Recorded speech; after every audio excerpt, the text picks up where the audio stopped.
வணக்கம். நாங்க Aishwarya. Indian polity chapter wise discussion through Laxmikanth text book 6th edition பார்த்துட்டு இருக்கோம். இன்னைக்கு சிட்டிசன்ஷிப் அப்படின்ற டாபிக்ல ஒரு இம்பார்ட்டன்ட் லெசன் டிஸ்கஸ் பண்ண போறோம். அதுக்கு முன்னாடி ஒரு இன்ட்ரோடக்ஷன் வீடியோ நம்ம பார்த்துருவோம்.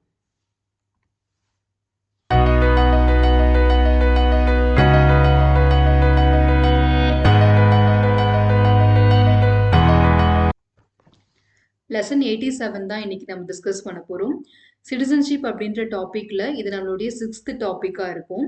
என்ன தலைப்புலனா ஓவர்சீஸ் சிட்டிசன்ஷிப் ஆஃப் இந்தியா அப்படின்ற டாபிக் தான் டிஸ்கஸ் பண்ணிட்டு இருக்கோம். ஸோ இந்த டாபிக் வந்து கொஞ்சம் லென்த்தியான டாபிக் அப்படின்றனால நான் டாபிக் வைஸ் வந்து ஸ்ப்ளிட் பண்ணி உங்களுக்கு நான் இதில் கொடுத்துட்டு இருக்கேன். ஸோ இதில் நம்ம டோட்டலாக வந்து 5 வீடியோஸ் பார்க்குற மாதிரி பிளான் பண்ணியிருக்கோம். அதாவது 6A 6B 6C and 6th D அப்படின்ற மாதிரி வீடியோஸ் வரும். சோஃபார் நம்ம பார்த்தோம்னா என்னென்ன டாபிக் கம்ப்ளீட் பண்ணியிருக்கோம்னா OCI உடைய ஜென்ரல் இன்ட்ரோடக்ஷன் நம்ம கம்ப்ளீட் பண்ணியாச்சு. அண்ட் அதை எப்படி ரெஜிஸ்டர் பண்ணுவாங்க, அதுக்கான ப்ராசஸ்லாம் என்ன அப்படின்றத பற்றி டிஸ்கஸ் பண்ணியிருக்கோம். அண்ட் ரெஜிஸ்ட்ரேஷன் முடிஞ்சதுக்கு அப்புறமா கன்ஃபர்மெண்ட் ஆஃப் ரைட்ஸ், எப்படி அவங்களுக்கான உரிமைகள் வந்து யார் கொடுப்பாங்க, என்னென்ன மாதிரி உரிமைகள் இருக்கு, எது இல்லை அப்படின்றத பற்றி பார்த்துருந்தோம். அண்ட் அதுக்கு அடுத்ததாக ரெனன்சியேஷன், அதாவது OCI கார்டு ஹோல்டர்ஸ் வந்து தங்களுக்கு வேண்டாம் அப்படின்றத எப்படி கொடுக்க முடியும் அப்படின்றதுக்கான மெத்தட்ஸ் பார்த்தோம். இப்போ ஃபைனலாக நம்ம பார்க்க போகிறது கேன்சலேஷன் அப்படின்ற டாபிக் தான் டிஸ்கஸ் பண்ண போகிறோம். ஸோ இந்த கேன்சலேஷன் சம்மந்தமாக ஒரு சென்ட்ரல் கவர்மெண்ட் வந்து OCI அப்படின்ற ஒரு விஷயத்த எப்படி கேன்சல் பண்ண முடியும் அப்படின்றத நம்ம இந்த வீடியோவில் டிஸ்கஸ் பண்ணலாம். ஸோ நம்ம டேரெக்டாக கண்டென்ட் ஆரம்பிக்கிற இடத்துல இருந்து பார்த்துருவோம்.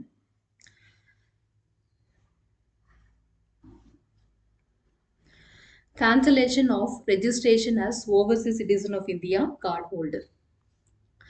ஸோ இங்கே பார்த்தீங்கன்னா நம்ம ஃபர்ஸ்ட்லேருந்து பார்த்துட்டு இருக்கக்கூடிய விஷயம் தான் சிட்டிசன்ஷிப் அப்படின்ற ஒரு விஷயம், இல்லை சிட்டிசன் அப்படின்றதுக்கான ஒரு ரெஜிஸ்ட்ரேஷனாக இருக்கட்டும் அண்ட் டெர்மினேஷனாக இருக்கட்டும், எல்லாமே வந்து சென்ட்ரல் கவர்மெண்ட் தான் டிசைட் பண்ணுவாங்க. The central government may cancel the registration of a person as an overseas citizen of an India card holder if it satisfied that. அதாவது இங்க நம்ம பார்க்க போற விஷயங்கள் இருக்கு இல்லையா, அதில் ஏதாவது ஒரு விஷயம் ஃபுல்ஃபில் ஆனாலும் கூட பரவாயில்ல, அவங்களுடைய OCI கார்டு ஸ்டேட்டஸ் அப்படின்றத மத்திய அரசாங்கத்தால் கேன்சல் பண்ண முடியும். ஸோ எந்த மாதிரியான ரூல்ஸ் அண்ட் ரெகுலேஷன் அப்படின்றத பார்ப்போம்.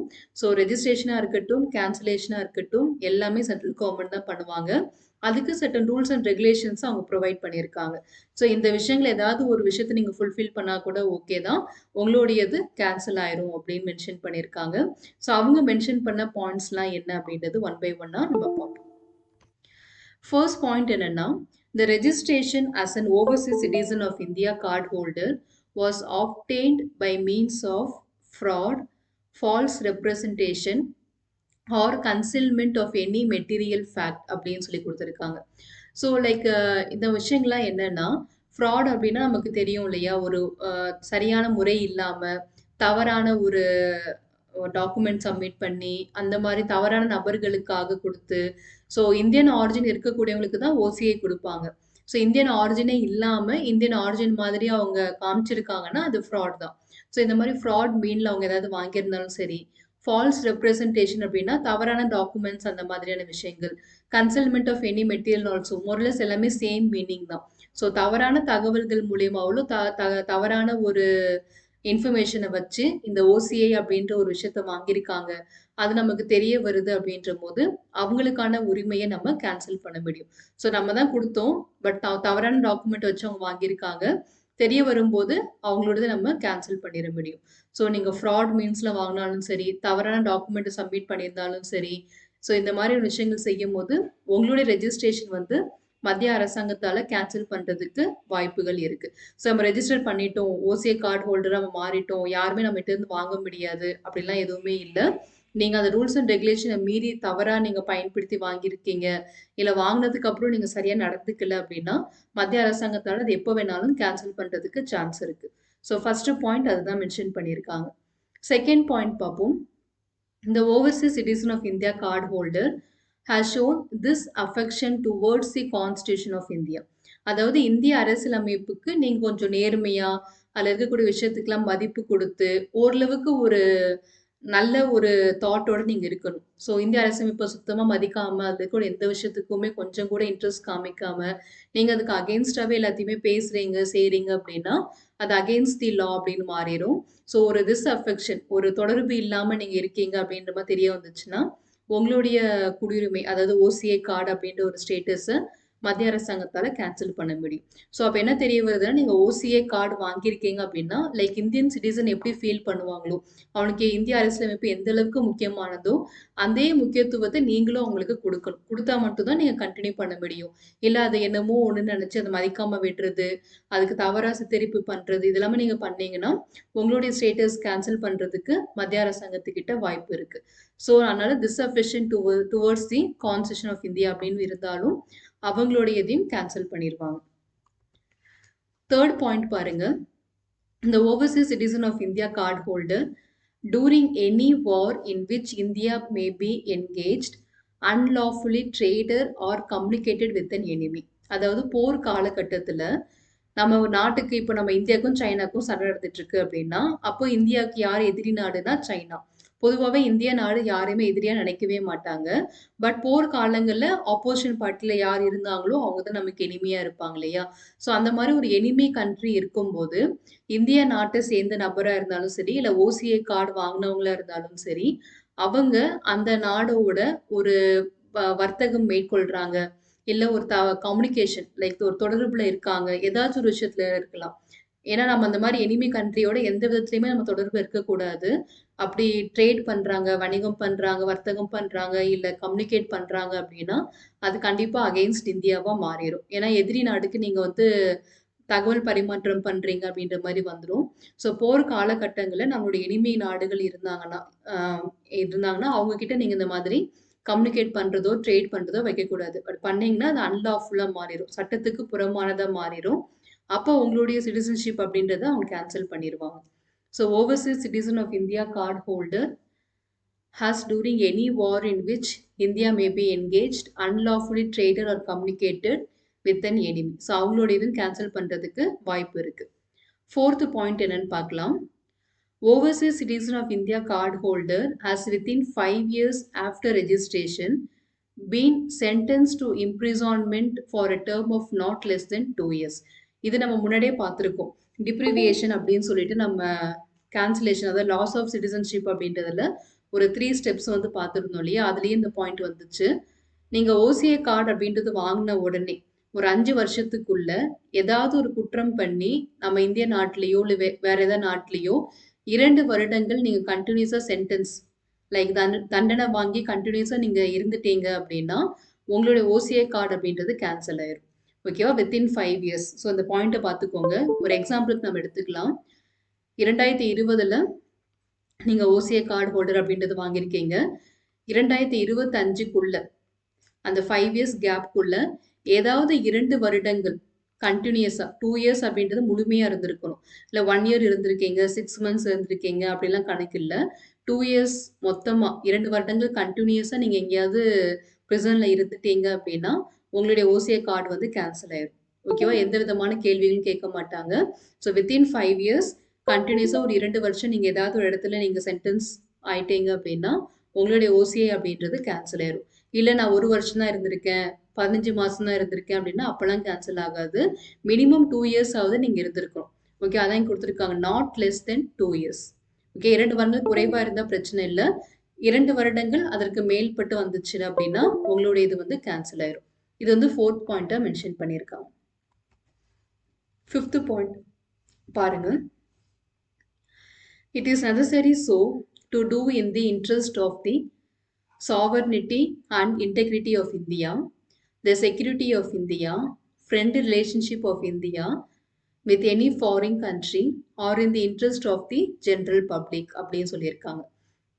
அதாவது இந்திய நாடு நீங்க வேற ஏதோ நாட்டோட குடிமகனா தான் இருக்கீங்க. ஆனா இந்தியன் ஆரிஜின்ல இருந்து போனதுனால, எனக்கு இந்த நாட்டோட தொடர்பு இருக்கு அப்படின்றத காமிச்சுக்கிறதுக்காக நீங்க ஓசிஐ கார்ட வாங்கியிருக்கீங்க. அப்படி இருக்கும்போது, நம்ம நாட்டோடைய இறையாண்மைக்கும் சரி, நம்ம நாட்டுடைய ஒருங்கிணைப்புக்கும் சரி, நீங்க கொஞ்சமாவது ஒரு இன்ட்ரெஸ்ட் காமிக்கணும். அதுல ஒரு ஈடுபாடு காமிக்கணும். ஏதோ வாங்கிட்டேன், இந்த நாடு எப்படி வேணாலும் போட்டும், எனக்கு என்ன வந்துச்சு அப்படின்னு இல்லாம, இந்த நாட்டோட ஒற்றுமைக்காகவும், ஒருங்கிணைப்புக்காகவும், இறையாண்மை மதிக்கிற அளவுக்கு நீங்க அதுல ஒரு இன்ட்ரெஸ்ட் காட்டி இருக்கணும். இந்த நாட்டுடைய பாதுகாப்புக்கு உங்களால எந்த விதமான பிரச்சனையும் வரக்கூடாது.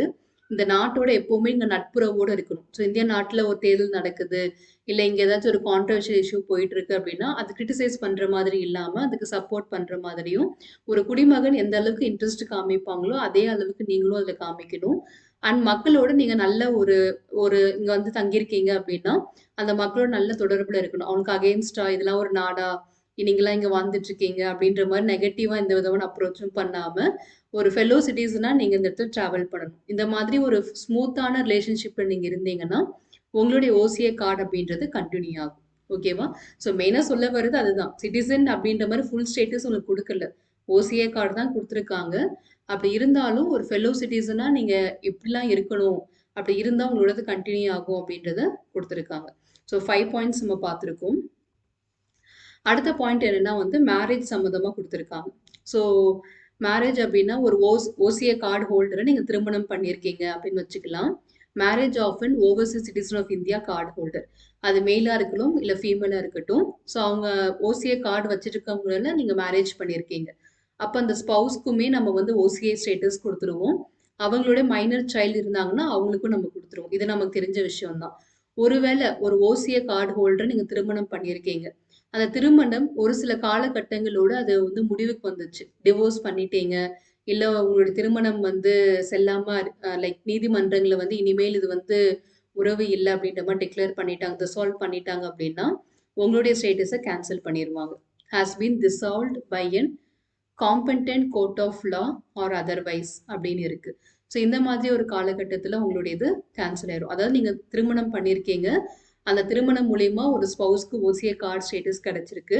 அந்த திருமணமே இப்ப செல்லாது அப்படின்னு சொல்ல வரும்போது, உங்களுடைய ஸ்டேட்டஸ் இங்க கேன்சல் ஆயிரும். இன்னொன்னு என்னன்னா, நீங்க அந்த மாதிரி எந்த நீதிமன்றத்தையும் அணுகாம, உங்களோடது எதுவுமே கேன்சல் பண்ணாம வச்சிருக்கீங்க. ஆனா, அந்த இடைப்பட்ட காலத்துல இன்னொரு திருமணம் நீங்க பண்ணியிருக்கீங்க. ஓகேவா? மோர் தென் 1 மேரேஜ் பண்ணியிருக்கீங்க. அதுவும் லீகலாவே நீங்க ரெஜிஸ்டரும் பண்ணிட்டீங்க அப்படின்னா, உங்களோடது கேன்சல் ஆயிரும். Has not been dissolved. ஓகேவா? முன்னாடி பண்ண திருமணத்த நீங்க எந்த விதமான கலைப்பு, இல்ல டிசால்வ் பண்றது அந்த மாரி எதுவும் பண்ணல. டிவோர்ஸ் பண்ணல, எதுவும் பண்ணல. During the subsistence of such marriage அந்த திருமணம் நடைமுறையில இருக்கும்போதே, இன்னொரு திருமணம் நீங்க பண்றீங்க. He has solemnised marriage with any other person. Solemnised அப்படின்னா லைக் ஒரு ப்ராப்பரா ஒரு ரெஜிஸ்டர் பண்ணி பண்றது. நடைமுறையில ஒரு திருமணம்னா எப்படி இந்த ரெஜிஸ்டர் பண்ணி கரெக்ட்டா பண்ணுவாங்களோ, அந்த ப்ரொசீஜர் படி இன்னொரு திருமணத்த நீங்க பண்ணிட்டீங்க அப்படின்னா, மோர் தென் 1 மேரேஜ் பண்ண மாதிரி ஆயிரும். அந்த மாரி செஞ்சாலும் உங்களுடைய கார்டு வந்து இங்க கேன்சல் ஆயிரும். ஓகே. ஸோ ஓசிஐ கார்ட் ஹோல்டரா இருக்கிறவங்க அந்த அ ஐடென்டிட்டிய வச்சு நீங்க உங்களுடைய ஸ்பவுஸ்க்கு வாங்கி குடுக்குறீங்க அப்படின்றபோது, அந்த திருமணமே இங்க செல்லாது அப்படின்னு டிக்ளேர் ஆகும்போது, அவங்களோடது கேன்சல் ஆயிரும். இல்ல நீங்க அந்த மாரி ரிலேஷன்ஷிப்ல கன்டின்யூ பண்ணிட்டு இருக்கும்போதே, இன்னொரு திருமணம் நீங்க லீகலா பண்ணிக்கிறீங்க அப்படின்னா, முன்னாடி பண்ண திருமணத்தோட ஐடென்டிட்டி எல்லாமே கேன்சல் ஆயிரும். ஸோ இது வந்து லாஸ்ட் பாயிண்ட்டா இங்க ஆட் பண்ணியிருக்காங்க. ஸோ ஓசிஐ கார்ட் ஹோல்டர் அப்படின்றவங்களுக்கு எப்படியெல்லாம் தங்களுடைய உரிமை வந்து கேன்சல் ஆகும்? எந்த மாரி சிச்சுவேஷன்ஸ்லலாம் சென்ட்ரல் கவர்ன்மெண்ட் வந்து அத கேன்சல் பண்ணுவாங்க அப்படின்றத கிளியராவே இங்க குடுத்துருக்காங்க. ஸோ இந்த பாயிண்ட்ஸ் எல்லாத்தையுமே இப்ப நம்ம பாயிண்ட்ஸ் ரிமெம்பர்ல ரீகால் பண்ணிக்கலாம். ரொம்பவே சிம்பிளானது தான். Cancellation process. Cancellation of OCI card holder. So நம்ம ஃபர்ஸ்ட்லேருந்து பார்த்துட்டு இருக்கிற மாதிரி தான். ஸோ யார் பண்ணுவாங்க? கேன்சலேஷன் யார் பண்ணுவாங்கன்னா, பை சென்ட்ரல் கவர்ன்மெண்ட்.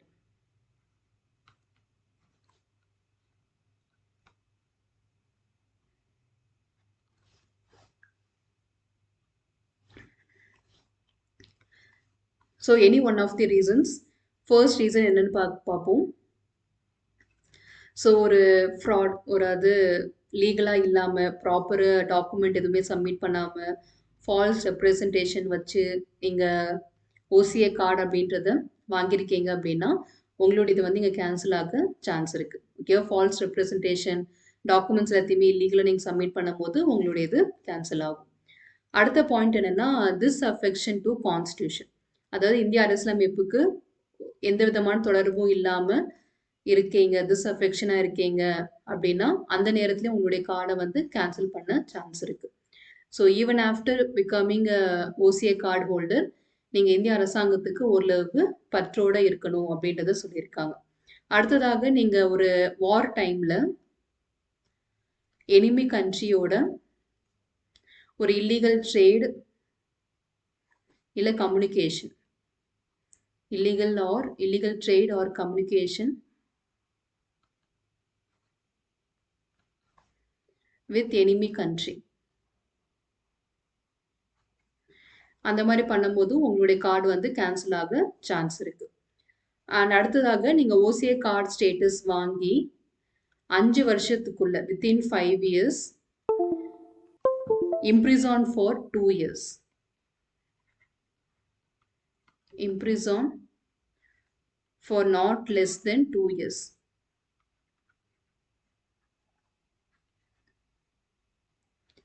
ஸோ அந்த மாதிரி ஒரு கண்டிஷன்ஸில் உங்களுடைய கார்டு வந்து கேன்சல் ஆக சான்ஸ் இருக்குது. அண்ட் அதுக்கடுத்து வந்து பார்த்தீங்கன்னா நீங்கள் like you have to show some interest towards sovereignty, integrity அப்படிலாம் பார்த்தோம் இல்லையா? Interest with sovereignty, integrity and friendly relationship